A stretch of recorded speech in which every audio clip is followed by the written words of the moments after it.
اور آج کے دور کا مناظر عیسائیوں کے خلاف وہ شیخ احمد دیدات ہیں. انہیں کوئی شکست نہیں دے سکا. جمی سواگرٹ جو بہت بڑا امریکہ کا بہت بڑا سمجھا جاتا تھا کہ یہ بہت بڑا پادری ہے، اس کے ساتھ ان کا مناظرہ ہوا اور اس سے شکست دی ہے. اور اب ایک اور شخص جو ہے ہمارے خاص طور پر سب کانٹیننٹ کے ہورائزن پر نمودار ہوا ہے، ڈاکٹر ذاکر نائک. جو لوگ ٹیلی ویژن دیکھنے والے ہیں وہ ان سے واقف ہیں. اصل میں یہ صاحب جو ہے ڈاکٹر ذاکر نائک، یہ دو شخصیتوں سے کچھ متاثر ہوئے. زیادہ تو ان کا تاثر جو ہے وہ شیخ احمد دیدات سے ہے. اس کے بعد وہ ہمارے کام سے متاثر ہوئے. آج سے 10-12 سال پہلے آئے تھے یہاں لاہور، مجھ سے ملاقات کی اور 60,000 روپے کے میرے کیسٹ آڈیو ویڈیو وہ لے کر گئے، اور انہوں نے بلکہ کہا کہ جو اعلیٰ ترین کیسٹ ٹیپ ملتی ہو بازار میں اس پر مجھے تیار کروا کے دیں. اور وہاں پر وہ IRF کے نام سے ان کا ادارہ ہے، اسلامک ریسرچ فاؤنڈیشن، اور وہ بہت عرصے سے چینل کے اوپر میرے جو دروس ہیں قرآن مجید کے وہ دکھا رہے ہیں.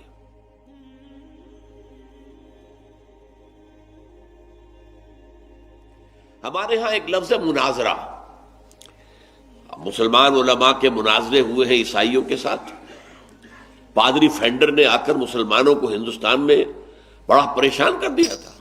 ایک جرمن پادری تھا، اور جب انگریز جو ہے ہندوستان میں قابض ہوتا ہوا پہنچ گیا، پورے ہندوستان پر تقریباً اس کا قبضہ ہو گیا، تو آگے آگے یہ عیسائی فوجیں آ رہی تھیں، پیچھے پیچھے ان کے مشنریز آ رہے تھے کہ اب جو یہ مغلوب قوم ہے یہاں کی اور جو لوگ مفتوح ہیں تو ان کو ہم عیسائی بنا لیں. مروب تو ہیں، جب مغلوب ہو گئے تو مرعوب ہو گئے، لہذا یہ موقع ہے، ابھی جو ہے لوہا گرم ہے، چوٹ لگائیں. تو پادری فینڈر آیا اور اس نے سب سے پہلے کلکتے میں علماء کو چیلنج کیا کہ آؤ مجھ سے مناظرہ کرو. آیا عیسائیت درست مذہب ہے یا اسلام درست مذہب ہے؟ علماء کو شکست دی، اس لیے کہ وہ تو قرآن اور عربی اور حدیث پڑھ کے آیا تھا. پھر وہاں سے وہ چلتا ہوا آیا بہار اور یوپی سے، اور ہر بڑے شہر میں اس نے مسلمان علماء کو شکست دی. اس کے بعد وہ دہلی پہنچ گیا، اور جو شاہ جہانی مسجد ہے دلی کی، جامع مسجد دہلی مرکز کے اندر شہر کے، وہاں اس کی سیڑھیاں بہت اونچی ہیں. جن لوگوں نے دیکھا ہوگا، یہ ہماری جو ہے بادشاہی مسجد، اس کی کرسی بلند نہیں ہے لیکن اس کی کرسی بہت اونچی. اس پر ان سیڑھیوں پر کھڑے ہو کر اس نے کہا کہ مسلمانوں، میں وہاں سے چل کر یہاں آ گیا ہوں اور کوئی عالم دین جو ہے مسلمان وہ میرا مقابلہ نہیں کر پایا، شکست دی ہے میں نے. اب میں پورے ہندوستان کے علماء کو چیلنج کرتا ہوں، کوئی ہے جو میرا مقابلہ کرے.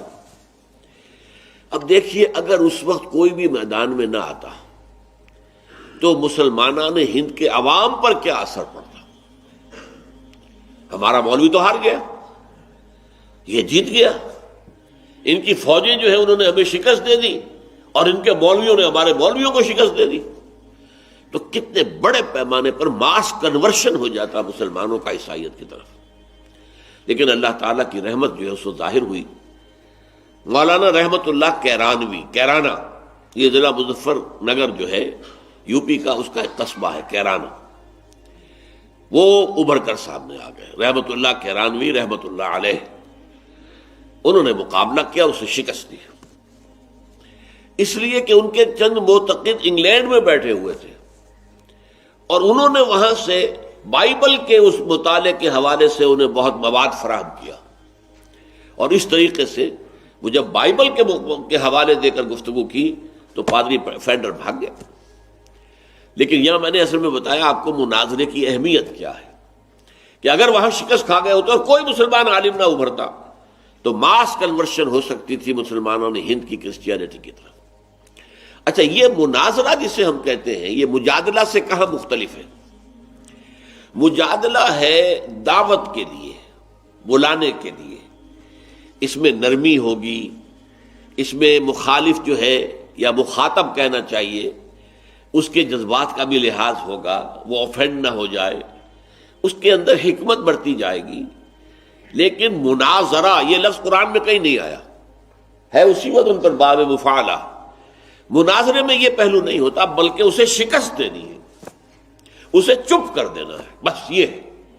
مناظرے کی اصل روح یہ ہے، لہذا اس میں سختی بھی ہے، کرختگی بھی ہے، حملہ آور ہونے کا انداز، جارحیت کا انداز۔ آج کے دور میں ایسی ایک شخصیت جو ہے بہت نمایاں شیخ احمد دیدات کی ہے۔ اب تو وہ بہت بیمار ہیں، لیکن یہ ہے کہ انہوں نے واقعہ یہ ہے کہ عالم عیسائیت کے جو ہے پرچے اڑا دیے، ان کے مراکز میں جا کر جو ہے انہوں نے مناظرے کیے ہیں، اور بڑے بڑے ان کے جو پادری سمجھے جاتے ہیں ان کو شکست دی۔ اس کی وجہ کیا ہے؟ پوری بائبل ہسٹری جو ہے ان کی انگلیوں پر ہے، ٹپس آف دی فنگرز کے اوپر ہے، کہ بائبل کیسے کیسے بدلی ہے، کیسے ترمیمیں کی گئی ہیں، کیسے اس کو بدلا گیا ہے مختلف اوقات کے اندر۔ فلاں بائبل دیکھو، اس کا یہ صفحہ دیکھو، اس کے بعد یہ ہو گیا، اس کے بعد تو یہ تو ورڈ آف گاڈ ہے ہی نہیں، ثابت کرتے۔ ان کے کتاب کے بھی چھپے ہوئے ہیں، اس Bible the word of God? جواب دیا انہوں نے کہ نہیں، قرآن میں بتاؤ ایسی کوئی ترمیم ہوئی ہو، ایسی کوئی تبدیلی ہوئی ہو۔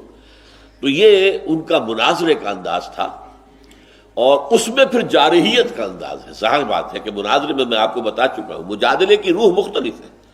مجادلے میں آپ اپنے مخالف کو یا مخاطب کو اپنی طرف مائل کرنا چاہتے ہیں، لانا چاہتے ہیں، اس کی کچھ دلجوئی بھی کریں گے، اس کو آگے بڑھائیں گے، تو نرمی بھی کریں گے، آپ اس کے اوپر یہ بھی ظاہر کریں گے کہ تمہاری باتیں مجھے تسلیم ہے، میں مانتا ہوں، یہ شے تو میرے اور تمہارے درمیان مشترک ہے، لیٹ اس گو اہیڈ۔ یہ ہے مجادلے کا انداز۔ اور مناظرے کا انداز میں نے آپ کو بتا دیا کہ انگریزوں کی ہندوستان میں آمد کے بعد سب سے بڑے مناظر جو تھے مولانا رحمۃ اللہ کیرانوی، یہ مکے میں مدفون ہیں، اس لیے کہ یہاں سے جب پادری فینڈر بھاگ گیا تھا تو پھر اس نے جا کر ترکی میں اڈا جمایا، وہاں بھی علماء کو شکستیں دی۔ تو مولانا رحمۃ اللہ کیرانوی گئے ہوئے تھے حج کے لیے، وہاں اس وقت تک خلافت کا نظام قائم تھا، وہ دارالخلافہ تھا ترکی، استنبول۔ تو وہاں کے معلوم ہوا خلیفہ کو کہ یہ پادری جس نے ہمارا ناک میں دم کر دیا ہے، اس کو ہندوستان کے ایک مولوی نے شکست دی تھی، اور وہ مولوی حج کے لیے آیا ہوا ہے، لہذا پیغام ملا انہیں کہ آپ آئیے یہاں اور خدا کے لیے ہماری جان چھڑائیے اس پادری سے۔ چنانچہ جب وہ روانہ ہوئے ہیں اور اسے اطلاع ہو گئی کہ مولوی رحمت اللہ آ رہا، وہاں سے بھی بھاگ گیا، پھر انہوں نے حج کے بعد جو ہے وہی مکے میں سکونت اختیار کر لی۔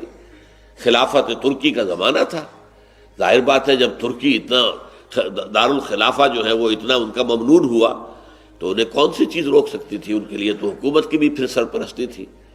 مدرسہ سولتیہ جو مشہور ہے مکے کا، وہ انہی کا قائم کردہ ہے۔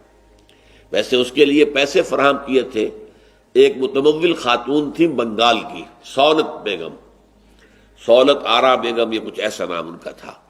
تو نام تو رکھا گیا اس کا مدرسہ سولتیہ، جس نے پیسے کنٹریبیوٹ کیے تھے، لیکن اصل میں اس کی سنگ بنیاد رکھنے والے اور وہاں پر ایک تعلیم کا نظام قائم کرنے والے مولوی رحمت اللہ کیرانوی تھے، اور وہ دفن بھی ہے، جنت البقیع میں نہیں دفن ہے، بلکہ مدرسہ سولتیہ ہی کے ایک حجرے کے اندر ان کی قبر ہے۔ میں گیا ہوں، میں نے زیارت بھی کی ہے۔ بہرحال یہ اصل میں موضوع ہو گیا تھا کس بات کا کہ مجادلہ اور مناظرہ میں فرق کیا ہے، اور آج کے دور کا مناظر عیسائیوں کے خلاف وہ شیخ احمد دیدات ہیں، انہیں کوئی شکست نہیں دے سکا۔ جمی سواگرٹ جو بہت بڑا امریکہ کا بہت بڑا سمجھا جاتا تھا کہ یہ بہت بڑا پادری ہے، اس کے ساتھ ان کا مناظرہ ہوا اور اس نے شکست دی ہے، اور اسے بالآخر یہ گالی دینی پڑی کہ مولوی رحمت اللہ تو کی مثال تو وہ ہے جو قرآن مجید میں ہے کہ ایک گدھے کے اوپر کتابیں لدی ہوئی، اس کے اوپر تو پوری بائبلیں لدی ہوئی ہے، ساری کی ساری بائبلیں جو ہے وہ اسے یاد ہے۔ اب میں کیسے اس سے جھگڑوں؟ تاریخی حقائق ہے، فلاں بائبل نکالو، فلاں بائبل میں تو یہ لفظ یوں تھا، یہاں یہ کر دیا گیا، تبدیلی ہو گئی۔ اب اس وقت جو بائبل دنیا میں ہے وہ کنگ جیمز ورشن ہے، جیمز کے زمانے میں اس کا جو ایک آفیشل ورشن بنایا گیا تبدیلیوں کے بعد، اور اب پھر تبدیلی ہو رہی ہے، اس لیے کہ اللہ کے لیے چونکہ لفظ ہی آتا ہے، اور آج دنیا میں فیمنزم کی تحریک جو ہے اسے گوارا کرنے کو تیار نہیں ہے۔ کیا خدا میل ہے؟ اگر خدا میل ہے تو ہم فیمیل تو بڑے گھٹیا ہو گئے، لہذا پوری بائبل میں سے اب ہی کا لفظ نکال کر پرسن، دی پرسن سیڈ، ہی نہیں بلکہ وہ شی بھی ہو سکتا، یہ تو ہی اور شی کے چکر میں اب نئی بائبل تیار ہو رہی۔ تو بائبل میں تو نہ معلوم کتنی تبدیلیاں ہوئی ہیں اور کتنی اس کے اندر تحریفیں ہوئی ہیں، اس حوالے سے انہوں نے شکستیں دی ہیں۔ اور اب ایک اور شخص جو ہے ہمارے خاص طور پر سب کانٹیننٹ کے ہورائزن پر نمودار ہوا ہے، ڈاکٹر ذاکر نائک۔ جو لوگ ٹیلی ویژن دیکھنے والے ہیں وہ ان سے واقف ہیں۔ اصل میں یہ صاحب جو ہے ڈاکٹر ذاکر نائک، یہ دو شخصیتوں سے کچھ متاثر ہوئے۔ زیادہ تو ان کا تاثر جو ہے وہ شیخ احمد دیدات سے ہے، اس کے بعد وہ ہمارے کام سے متاثر ہوئے۔ آج سے 10-12 سال پہلے آئے تھے یہاں لاہور، مجھ سے ملاقات کی، اور 60,000 روپے کے میرے کیسٹ آڈیو ویڈیو وہ لے کر گئے، اور انہوں نے بلکہ کہا کہ جو اعلیٰ ترین کیسٹ ٹیپ ملتی ہو بازار میں اس پر مجھے تیار کروا کے دیں۔ اور وہاں پر وہ IRF کے نام سے ان کا ادارہ ہے، اسلامک ریسرچ فاؤنڈیشن، اور وہ بہت عرصے سے چینل کے اوپر میرے جو دروس ہے قرآن مجید کے وہ دکھا رہے ہیں۔ 8,000 فیملیز، کئی سال پہلے مجھے بتایا گیا تھا کہ 8,000 فیملیز ہفتے میں 2 دفعہ آپ کا درس جو ہے وہ دیکھتے ہیں ویڈیو اس کے اوپر، ٹیلی ویژن کے اوپر۔ تو وہ ان کا انداز جو ہے وہ مجادلے کا ہے، مناظرے کا نہیں ہے، اس میں وہ ایگریسو نہیں ہوتے، جارحیت کا انداز نہیں ہوتا، بلکہ بات معقول انداز کے اندر جواب دینا، معقول انداز میں وضاحت کرنا، سوالات کو ڈیل کرنا، یہ ان کا انداز ہے۔ فرمایا وَلَا تُجَادِلُوا أَهْلَ الْكِتَابِ إِلَّا بِالَّتِي هِيَ أَحْسَنُ إِلَّا الَّذِينَ ظَلَمُوا مِنْهُمْ۔ جو میں نے عرض کیا تھا کہ کوئی قدر مشترک نکالی جائے، جو دعوتی گفتگو ہے اس میں اگر آپ جو سیکنڈری ٹرشری کوسچنز ہیں، ثانوی ہیں، ان سے گفتگو شروع کریں گے تو کبھی نتیجہ خیز نہیں ہوگا۔ نیچے سے چلیے، جیسے زپ ہوتی ہے، یا آپ اوپر سے جوڑنا چاہیں گے تو کبھی نہیں جڑے گی، نیچے سے اس کو کھینچیے، وہ جڑتی چلی آئے گی اوپر تک۔ بالکل یہی معاملہ ہے کہ آپ جس سے گفتگو کر رہے ہیں اس کے اور اپنے مابین کوئی قدر مشترک، کامن فیکٹر پہلے تلاش کیجیے تاکہ اس پر بلڈ کیا جا سکے گفتگو کو۔ یہ مجادلے کا لازمی عنصر ہے۔ اب اسی آیت میں دیکھیے وہ کامن جو ہے فیکٹر اس کو نمایاں کیا گیا، وَقُولُوا، اور کہو، آمنا بالذی انزل الینا وانزل الیکم، دیکھو اہل کتاب ہے، نصارا ہے، یہودیو، ہم تو ایمان رکھتے ہیں اس بات پر بھی کہ جو ہم پر نازل کی گئی اور اس پر بھی جو تم پر نازل کی گئی، یہ ہمارے اور تمہارے درمیان مشترک ہے۔ اور اس سے آگے بڑھو، وَإِلَٰهُنَا وَإِلَٰهُكُمْ وَاحِدٌ، اور ہمارا الہ معبود اور تمہارا الہ ایک ہی تو ہے نا۔ اس مشترک اساس پر ہمیں بات کرنی چاہیے۔ وَنَحْنُ لَهُ مُسْلِمُونَ، بس ہمارا یہی معاملہ ہے کہ ہم نے اپنے آپ کو اپنے اس خدا کے حوالے کر دیا ہے، ہم نے سرنڈر کیا ہے، ہم نے سر تسلیم خم کر دیا ہے، جو اس کا حکم ہے اسے ہم مانتے ہیں۔ یہ انداز جو ہے یہ ہے در حقیقت مجادلے کے لیے سٹارٹنگ پوائنٹ یہ ہے۔ چنانچہ اسی کو پھر ہم دیکھتے ہیں مدنی دور میں آ کر، جبکہ یہودیوں کے ساتھ جو ہے کشاکش شروع ہوئی ہے، تو جہاں یہودیوں کے ساتھ مناظرہ بھی ہوا، قرآن میں لفظ مناظرہ کہیں نہیں آیا، لیکن تفصیلی چارج شیٹ جو ہے ان کے اوپر لگائی گئی ہے، تم نے یہ کیا، تم نے یہ کیا، تم نے یہ کیا، تم نے یہ کیا، تم نے اللہ کے ساتھ فلاں عہد توڑا، فلاں عہد توڑا، فلاں عہد توڑا، وغیرہ وغیرہ۔ چھٹے رکوع سے لے کر اور 14ویں رکوع کے آخر تک 9 رکوع جو ہے وہ ایک مفصل فرد جرم ہے جو عائد کی گئی، لیکن دعوتی انداز بھی ہے۔ قُلْ تَعَالَوْا إِلَىٰ كَلِمَةٍ سَوَاءٍ بَيْنَنَا وَبَيْنَكُمْ، اے نبی ان سے کہیے آ جاؤ ہم جمع ہو جائیں اس بات پر کہ جو ہمارے اور تمہارے درمیان مشترک ہے، برابر ہے۔ اللہ نعبد الا اللہ، پہلی بات یہ ہم اللہ کے سوا کسی کی بندگی نہ کریں۔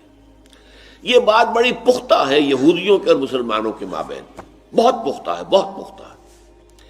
یہودی جو ہے وہ بھی ہر طرح کی بت پرستی اور ہر طرح کے شرک کے شدید مخالف، اس میں کوئی شک نہیں۔ چنانچہ عیسائیت کو وہ کہتے ہیں آئیڈولیٹری، یہ تو بت پرست ہیں، حضرت عیسیٰ کی تصویریں، حضرت مریم کے جو ہیں وہ مجسمے انہوں نے لگائے ہوئے، تو یہ کہاں وہ موحد ہیں؟ لیکن کلیم جو ہے وہ عیسائی بھی کرتے ہیں کہ ہم موحد ہیں، ہم ایک خدا کو مانتے ہیں۔ یہ تو اس خدا کے 3 جہتیں ہیں، 3 ایسپیکٹس ہیں، وہ ہے ایک، 3 میں ایک، ایک میں 3۔ یہ ان کا جو ہے گورکھ دھندا ہے عقائد کا۔ لیکن قرآن جو ہے اس وقت چونکہ بحث اور مناظرہ نہیں کر رہا، لہٰذا ان کی اس بات کو نظر انداز کر کے کہہ رہا ہے، قُلْ يَا أَهْلَ الْكِتَابِ، اے کتاب والو، تعالوا إِلَىٰ كَلِمَةٍ سَوَاءٍ بَيْنَنَا وَبَيْنَكُمْ أَلَّا نَعْبُدَ إِلَّا اللَّهَ، ولا نشرک بہ شیئا، وہ باتیں مشترک کیا ہیں؟ ہم اللہ کے سوا کسی کی بندگی نہ کریں، پرستش نہ کریں، اور اس کے ساتھ کسی کو شریک نہ ٹھہرائیں۔ ولا یتخذ بعضنا بعضا اربابا من دون اللہ، اور ہم میں سے کوئی ایک دوسرے کو اللہ کے ساتھ جو ہے رب نہ بنا دے۔ یہ رب بنا لینا در حقیقت کس معنی میں تھا؟ جو عیسائیوں کا معاملہ تھا کہ شریعت موسوی کو جب انہوں نے ساقط کر دیا تو جو خلا پیدا ہوا وہ خلا پر کیا پوپ نے۔ پوپ جو ہے آرڈیننس نافذ کرے گا، بتائے گا یہ شے حلال ہے، یہ حرام ہے۔ حالانکہ تحلیل و تحریم، کسی شے کو حلال قرار دینا اور کسی شے کو حرام قرار دینا، یہ خالص پریروگیٹو ہے اللہ کا، یہ اختیار خصوصی اللہ کا، یا اللہ کا رسول پھر بتائے گا، کوئی اضافہ کر سکتا ہے۔ اللہ نے جو لسٹ دی ہو حرام چیزوں کی، ان میں رسول جو ہے بعض اضافے کر سکتے ہیں، جیسے کہ جو محرمات ہیں وہ رشتے کے جن میں کسی صورت بھی دو نکاح نہیں ہو سکتا، وہ محرم کہلاتے ہیں، اور جن عورتوں سے کسی صورت میں شادی نہیں ہو سکتی وہ محرمات کہلاتی ہیں۔ تو اس میں آیا ہے کہ ایک وقت میں دو بہنوں کو ایک نکاح میں نہیں رکھ سکتے۔ حضور نے اس میں اضافہ کر دیا کہ یہی معاملہ ہوگا خالہ اور بھانجی کا بھی، ایک نکاح میں بیک وقت کسی ایک شخص کے نکاح میں خالہ اور بھانجی دونوں نہیں ہو سکتے، اور یہی معاملہ ہوگا پھوپھی اور بھتیجی کا۔ تو یہ ایک اضافہ ہے جو حضور نے کیا ہے، اور حضور چونکہ اللہ کے نمائندے، انہیں حق حاصل ہے۔ لیکن یہ کہ پوپ کو یہ اختیار دے دینا، گویا کہ اسے رب مان لیا گیا، اسے خدائی میں شریک کر دیا گیا۔ تو تین باتوں کا وہاں پہ ذکر کیا گیا، قل تعالوا الی کلمۃ سواء بیننا وبینکم الا نعبد الا اللہ ولا نشرک بہ شیئا ولا یتخذ بعضنا بعضا اربابا من دون اللہ۔ آؤ جمع ہو جائے اس پر۔